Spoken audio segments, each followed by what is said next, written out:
morning. This is Pastor Ray Frank, Syracuse Wesleyan Church. Today is Monday, December the 4th. We're heading up to Christmas. Have you ever been to see a good counselor?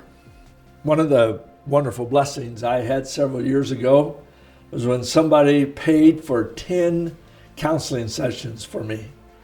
It was during the last few months of my wife Ethel's battle with cancer before she died. And I was sitting in the office one day, and a good friend of mine, Mike Slominski, came in, sat down, wanted to know how I was doing, told me that he had paid for 10 counseling sessions for me because he knew I was trying to do everything I could to help Ethel, of course, and cope with things, but he thought I needed some help. Well, I got to be honest with you, I was a little abashed that my colleagues would think that I had need of such thing. But hey, it was free, so I took it. And boy, I will forever be grateful for that wonderful blessing. The counselor helped me think through and be prepared for some of the things that were coming down the road in just a few weeks and months.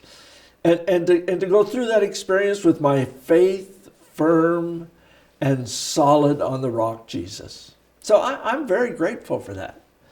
And so I want you to know, I share that experience just in case anybody here listening is going through some crisis of life and somebody that you know or family is suggesting you need to see a counselor and you're reluctant to do that. I say, hey, take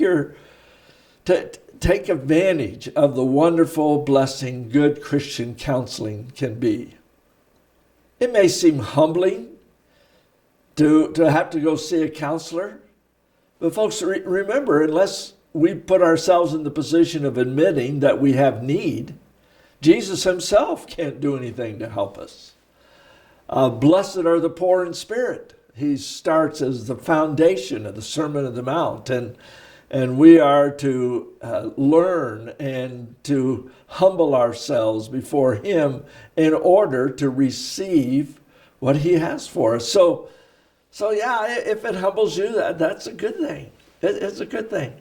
Well, one of the titles Isaiah gives this coming Messiah when he prophesied about him 800 years before the birth of Christ, he called him Wonderful Counselor. And so I want you to know the best counselor in all the world will point us to Jesus, the wonderful counselor. And in fact, just a couple of things to think about that.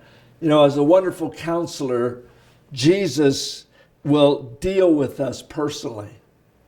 He knows us better than we know ourselves. I mean, he's been there in every experience we've had. He knows our thoughts before we even know him. He's watched every deed we ever did. He calls us by name. He knows us. We can rely on him. We can trust this counselor because he deals with us personally. And then as a counselor, he diagnoses us properly. He has deep sympathy and compassion for the bad things that happen in our life that mar us and mark us and wound us and sometimes leave scars. But he also doesn't let us get by with blaming somebody else for the bad choices we have made ourselves. I used to try to convince people that the reason I was so crazy is because my mother pinned my diaper on when I was a baby. Well, that wasn't true, of course, and I'm the way I am a large part because of the decisions I have made. But Jesus is the one who can help us come to grips with who we really are in our hearts. Just yesterday I read and I prayed this prayer out of Psalm 139. It says, "Search me, God, and know my heart.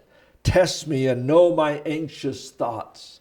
See if there's any offensive way in me and lead me in the way everlasting."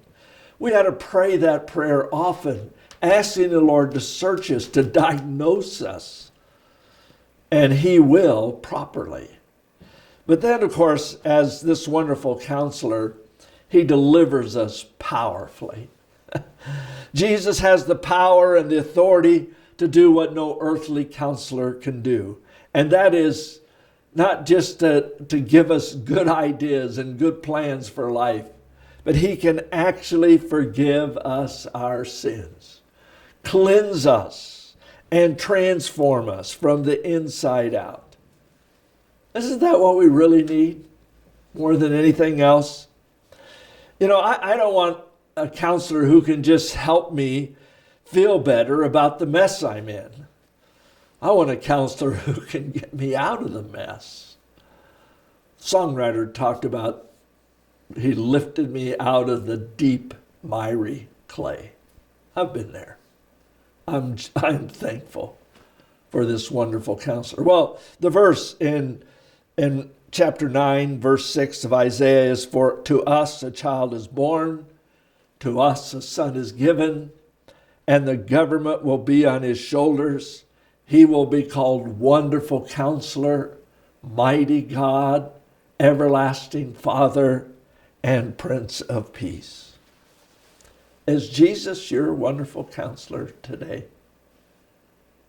Have a great week. God bless you.